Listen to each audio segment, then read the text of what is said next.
Olá, estudante, tudo bem com você?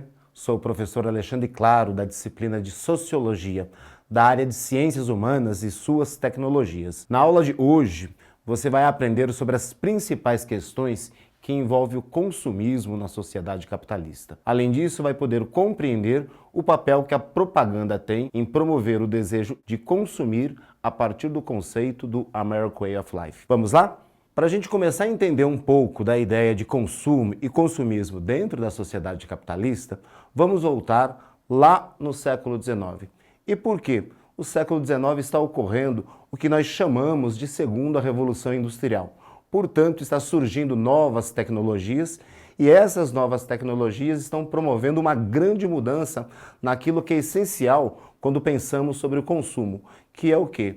O aumento da produção.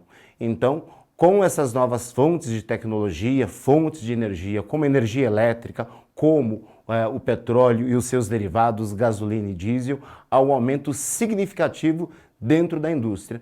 E isso, obviamente, acaba tendo um efeito bastante grande dentro da sociedade.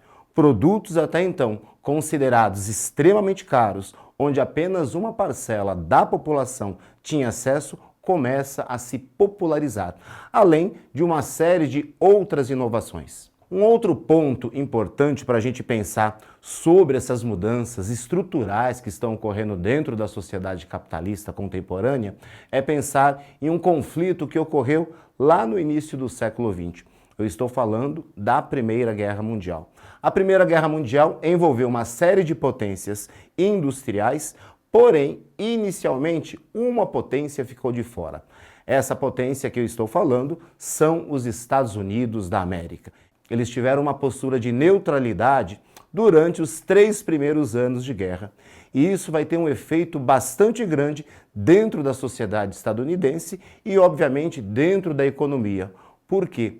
Essa neutralidade vai possibilitar um gigantesco crescimento econômico. Afinal de contas, os Estados Unidos já era um país industrializado e era o único que não estava participando da guerra. Isso vai possibilitar, portanto, que ele consiga vender os mais diversos produtos aos países envolvidos. Um outro ponto importante dessas inovações provocadas dentro da sociedade estadunidense é o que nós vamos chamar de linha de produção. Acredito que você já tenha ouvido falar de 2 conceitos extremamente importantes quando a gente pensa no aumento produtivo. Eu estou falando do Taylorismo e do Fordismo. Taylorismo e Fordismo são 2 formas que acabam se completando quando a gente pensa na produção. Taylor era um engenheiro que pensa em racionalizar a produção através aí da ideia de diminuir o tempo da elaboração de qualquer tipo de produto. Já o Fordismo vem de Henry Ford, portanto, o proprietário da Ford, que vai pegar as ideias de Taylor e colocar em prática, criando assim a linha de produção que nós conhecemos hoje. Isso vai possibilitar o quê? Por exemplo, um carro demorava 33 horas para ficar pronto. A partir da linha de produção adotada por Henry Ford, em 1 hora e 33 minutos, esse carro vai ficar pronto. Portanto, a possibilidade de vender para a grande massa acaba se tornando extremamente exponencial. Solta a vinheta da Hora da Tirinha.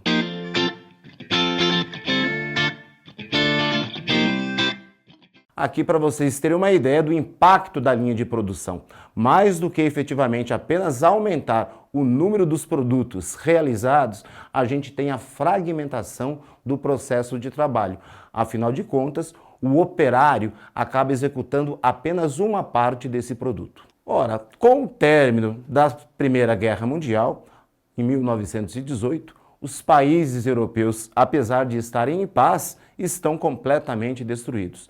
E o crescimento dos Estados Unidos, que estava a todo vapor, vai continuar. Isso vai possibilitar uma outra mudança dentro da sociedade estadunidense. E que mudança que é essa?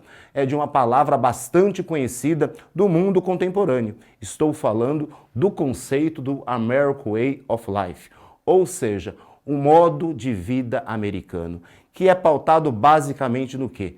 E aqui a gente tem uma questão extremamente importante. Não está pautado apenas na ideia de consumo que nós conhecemos. o American Way of Life, ele tem como base o consumismo desenfreado. E junto com esse consumismo desenfreado, eu tenho também o papel que as propagandas vão acabar realizando dentro desse modo de vida. Porque o American Way of Life, ele acaba se tornando um estilo de vida, não apenas dos Estados Unidos, mas de uma série de outros países que vão acabar adotando esse modelo para si. Ora, com o American Way of Life surgindo a partir da década de 1920, em 1930, nós temos um grande colapso da economia estadunidense e uma crise do próprio capitalismo, que é a crise de 1929. Mas a partir de 1940, isso começa a se alterar bastante. Por quê? Primeiro porque os Estados Unidos acaba saindo dessa crise e o estilo de vida pautado nesse consumismo, o American Way of Life, vai voltando de forma gradativa, com o apoio de algo fundamental e que foi uma grande revolução para o próprio período, o rádio. O rádio vai ser um elemento que vai ser capaz de realizar as propagandas dos diversos produtos que foram produzidos, que foram realizados, junto com a propaganda pautada nos cartazes. Então, esses dois elementos de propaganda vão criar um desejo incessante em toda a população de consumir os mais diversos produtos. Inclusive, você pode olhar nesse meu slide e perceber que uma das propagandas mostra, inclusive, uma criança fumando, algo que era característico da época e para a gente ter uma ideia do impacto que a propaganda tinha dentro das famílias. E, obviamente, sem pensar em questões vinculadas à própria ideia da saúde, tão preservada, e tão colocada hoje para todos nós. Ora, dando um pequeno salto, como eu disse para vocês, a propaganda ela tem um papel crucial dentro da indústria e dentro daquilo que a gente está chamando de consumo e de consumismo. Nesse sentido, o que a gente vai perceber em relação às mudanças que foram ocorrendo? Primeira delas, não só temos o rádio agora, a gente vai ter posteriormente a televisão, que vai ser um elemento fomentador dessas propagandas. Junto com a televisão, nós vamos ter também aí o cinema, que vai ser responsável em criar outros desejos em quem vai assistir, portanto, um filme. Então, a internet, ao lado de todas as redes sociais e especialmente agora utilizando grandes figuras públicas, seja do mundo esportivo, do mundo artístico, começam a realizar o quê? Propagandas relacionadas aos mais diversos produtos. Isso acaba criando com o público uma identidade e um desejo de consumir esses determinados produtos. E, obviamente, parte desses artistas, pelo fato de serem extremamente famosos, passam a ter uma influência muito grande dentro desse público, que pode ser o público infantil, pode ser o público adolescente, o público adulto e até o público idoso. Vai ter obviamente, produtos destinados a todos esses públicos. Ora, o que a gente começa a perceber nesse momento? É essa ideia. Eu tenho uma diferença do consumo, algo necessário, algo que todos nós fazemos, e eu passo a ter esse consumismo.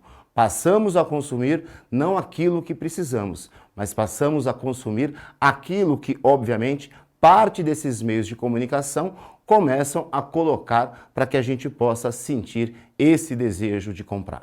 Ora, isso é dentro do contexto macro, dentro do contexto mundial e tendo como pano de fundo os Estados Unidos da América e parte da própria Europa Ocidental. E como isso vem aqui para o Brasil? No Brasil, o que a gente pode colocar como o American Way of Life, ou mesmo esse consumismo, surge a partir de 1950, ou a década de 1950. E por que esse período? Na segunda metade da década de 1950, nós temos a chegada das grandes multinacionais para o Brasil. Multinacionais que vão trabalhar com os carros. O Brasil até então não tinha montadoras de automóveis, com eletrônicos e, obviamente, para conquistar esse público, eu vou precisar novamente aí da propaganda. Eu vou precisar criar em cada um dos brasileiros esse desejo e essa necessidade de acabar consumindo os mais variados produtos, desde eletrônicos, roupas, bebidas, enfim, o consumismo em geral. Então, para a gente fazer um recorte aqui dentro do consumismo e do consumo dentro da sociedade brasileira, segunda metade da década de 1950, dentro aí do governo de Juscelino Kubitschek. Isso só vai aumentar no decorrer das próximas décadas, fazendo com que o Brasil seja um país que acaba se espelhando bastante dentro desse consumo extremamente exacerbado, extremamente exagerado. Para saber se você está prestando um pouco de atenção na minha aula, vamos resolver esse exercício. Ora, um outro ponto que a gente tem que pensar, especialmente estando agora no século XXI, é a relação entre consumo, consumismo e meio ambiente. Como eu havia colocado para você, o consumo é algo que faz parte da história humana. Desde o momento que estamos aqui na Terra, estamos consumindo os recursos naturais. Porém, quando falamos em consumismo, eu estou falando de algo que tem uma relação direta com o próprio sistema da qual estamos inseridos, que é o capitalismo industrial, o capitalismo financeiro. E algo que tem alterado bastante as relações de produção é o excesso de exploração que essa natureza vem sofrendo, obviamente, para produzir mercadorias. E essas mercadorias, antes de serem chamadas de mercadorias, são coisas vindas da natureza. E isso vai acabar provocando um grande desequilíbrio. Desequilíbrio esse que tem afetado aí as próprias estruturas do planeta. Quando falamos em mudanças climáticas, a gente acaba falando do excesso, né, de poluição que acaba tendo, portanto, dentro do mundo e afetando aí o clima. E qual a relação que a gente pode perceber em relação a isso? Um ponto importante da gente pensar é sobre a ideia do consumo sustentável, né? Como que a gente pode se tornar uma pessoa que, obviamente, vai consumir, mas de uma forma sustentável. Primeiro, eu tenho que ter o tripé. Que tripé que é esse que compõe aquilo que a gente chama hoje de sustentabilidade? Primeiro, eu preciso saber se esse produto é economicamente viável. Depois, eu preciso saber se ele é socialmente justo. E por último, se ele é ecologicamente correto.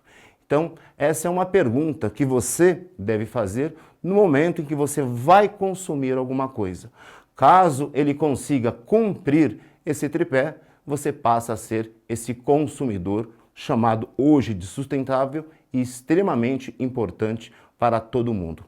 E um ponto importante para a gente pensar nessas consequências desse consumismo exagerado, desse consumismo exacerbado, é pensar na indústria de eletrônicos.